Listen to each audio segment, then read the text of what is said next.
काय ट्रान्सफॉर्मर. ठीक आहे. तर ट्रान्सफॉर्मर हा एक असा डिव्हाइस आहे की जो व्होल्टेजला हाय टू लो और लो टू हाय करू शकतो. ठीक आहे. हाय टू लो और लो टू हाय करू शकतो. मग ट्रान्सफॉर्मरचं कन्स्ट्रक्शन काय. ट्रान्सफॉर्मर मध्ये सगळ्यात महत्वाचे असते मध्ये आयर्न कोर. ठीक आहे. हे काय असेल आयर्न कोर. या आयर्न कोरवर 2 प्रकारचे वाइंडिंग असतात.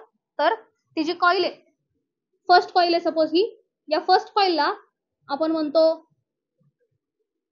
या फर्स्ट कॉईलला म्हणायचं प्रायमरी कॉईल. ठीक आहे. ही फर्स्ट कॉईल आहे त्याला काय म्हणणार प्रायमरी कॉईल. ठीक आहे. ही आहे प्रायमरी कॉईल आणि दुसरी आहे सेकंडरी कॉईल. दुसरी काय सेकंडरी कॉईल. तर depending on number of turns जर चेंज केले तर तिथला काय चेंज होऊ शकतो. इंड्युस्ड ईएमएफ पण चेंज होऊ शकतो. इंड्युस्ड ईएमएफ म्हणजे थोडक्यात काय असणार तुमचा व्होल्टेज व्हॅरी करू शकतो आपण. ठीक आहे. Depending on number of turns. आता नंबर ऑफ टर्न्स वर कसं डिपेंडंट आहे ते. आता ज्यावेळी या प्रायमरी कॉईल मध्ये करंट येतो, ठीक आहे, चेंज इन करंट होतो, alternating current is pass through the primary coil. Primary coil मध्ये जर अल्टरनेटिंग करंट गेला तर तो ऑल्टरनेटिंग करंट काय करू शकतो, चेंज इन फ्लक्स करू शकतो. तो चेंज इन फ्लक्स काय वर्क करणार आहे, इंड्युस्ड ईएमएफ प्रोड्यूस करणार आहे.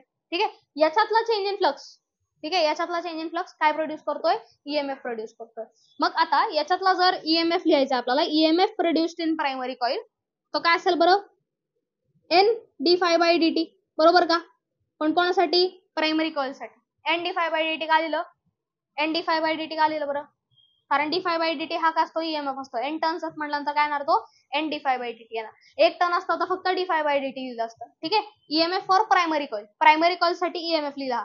हा जर सेकंडरी कॉईल साठी लिहायचा, सेकंडरी कॉईल साठी ईएमएफ इज इक्वल टू काय, NS d phi by D t. बरोबर का. NS d phi by D t. मग फर्स्ट इक्वेशन वरून सेकंड इक्वेशन वरून जर दोन्ही इक्वेशन्स डिवाइड केले, D phi by D T cancel out होईल, minus D phi by D T त्यानंतर कॅन्सल आउटच होणार आहे.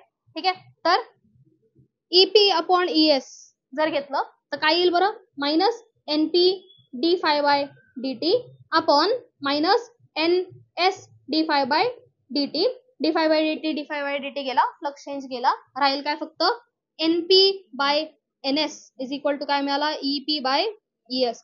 जर इथे पाहिलं तर ईएमएफ हा व्हॅरी करतो कोणासोबत, नंबर ऑफ टर्न सोबत. म्हणजे नंबर ऑफ टर्न्स जर चेंज केले तर काय व्हॅरी शकतं, ईएमएफ व्हॅरी होऊ शकतो. आता ट्रान्सफॉर्मरचा रिअल यूज कसा करतो आपण, प्रायमरी कॉईल मध्ये जर कमी वाइंडिंग्स आहे तर ईएमएफ काय असणार आहे, कमी असणार आहे. ते सेकंडरी कॉईल मध्ये जरी तुम्ही आपण जर कमी व्होल्टेज देतोय ट्रान्सफॉर्मरला, ट्रान्सफॉर्मरचं काम काय, तुम्ही व्होल्टेज कमी द्या, मी त्याचा इन्क्रीज पण करून देऊ शकतो. ठीक आहे. आणि जर तो इन्क्रीज करून देतो त्याला म्हणायचं स्टेप अप ट्रान्सफॉर्मर. ठीक आहे. स्टेप अप ट्रान्सफॉर्मर जो काय करतो, प्रायमरी कॉइलिंग्स कमी असतात, ठीक आहे, आपण देतोय तो काय व्होल्टेज कमी आहे. ठीक आहे. पण सेकंडरी कॉइलिंग जास्त असल्यामुळे नंबर ऑफ टर्न्स जास्त असल्यामुळे त्यात काय होतं, ईएमएफ ची व्हॅल्यू काय होते, इन्क्रीज होते. ईएमएफ इन्क्रीज होतं, व्होल्टेज इन्क्रीज होतं, म्हणून त्याला काय म्हटलं, स्टेप अप ट्रान्सफॉर्मर. ठीक आहे.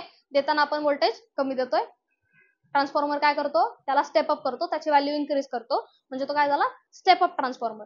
जर त्याने प्रायमरी कॉइलिंग जर आपण छोट्या ठेवल्या, ठीक आहे, प्रायमरी कॉइलिंग जास्त ठेवला आणि सेकंडरी कॉइलिंग कमी केल्या, तर काय होतोय, देताना आपण जास्त देतोय तर तो परत रिटर्न देताना काय करतो, तो कमी करतो. म्हणजे याच्यावरून जर पाहिलं, ईएमएफ हा जो आहे तो डायरेक्टली प्रपोर्शनल आहे कोणाला, नंबर ऑफ वाइंडिंग्सला, नंबर ऑफ टर्न्सला. नंबर ऑफ टर्न्स इतके जास्त तितका ईएमएफ पण काय असणार आहे, जास्त असणार आहे.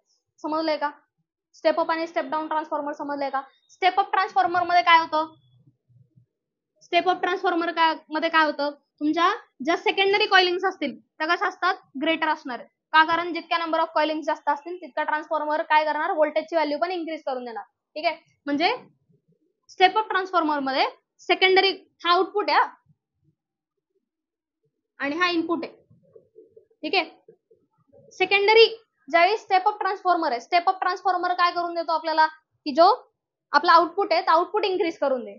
आउटपुट कधी इन्क्रीज होईल, ज्यावेळी आउटपुट ईएमएफ हा ग्रेटर असेल इनपुट ईएमएफ पेक्षा, आणि ते पण कधी असेल, ज्यावेळी सेकंडरी कॉइलिंग प्रायमरी कॉइल पेक्षा जास्त असते.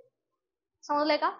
आणि स्टेप डाऊन ट्रान्सफॉर्मर कधी असेल, स्टेप डाऊनच्या वेळी तुमचा जो इनपुट असणार आहे तो ग्रेटर असणार आहे, आउटपुट कसं असणार आहे, कमी, व्हॅल्यू कमी करून दिली, स्टेप डाऊन केलं त्याने. ठीक आहे. स्टेप डाऊन ट्रान्सफॉर्मरच्या वेळी काय असेल, ईएस हा स्मॉलर असेल ईपी पेक्षा, म्हणजेच NS should be smaller than NP. Primary winding जास्त पाहिजे, primary turns, number of turns काय पाहिजे, जास्त पाहिजे. हा काय होईल मग स्टेप डाऊन ट्रान्सफॉर्मर. दोन प्रकारचे transformer, step up and step down. Step up transformer काय करून देतो, आउटपुट व्हॅल्यू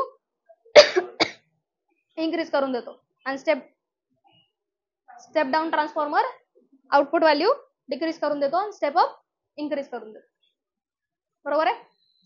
स्टेप अप मध्ये output value increase, step down मध्ये डिक्रीज. समजलंय. हा झाला ट्रान्सफॉर्मर. ट्रान्सफॉर्मरचं कन्स्ट्रक्शन लक्षात ठेवा.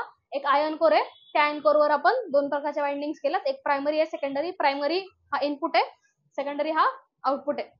दोघांचे ईएमएफ काढले, डिव्हिजन केलं, तर याच्यावरून काय लक्षात आलं, जो ईएमएफ आहे तो डायरेक्टली प्रोपोर्शनल कोणाला, नंबर ऑफ टर्न्सला. ठीक आहे. मग याच्यावरून स्टेप अप आणि स्टेप डाऊन ट्रान्सफॉर्मर दोन टाईप मध्ये डिवाइड केले. समजलंय. गेलं.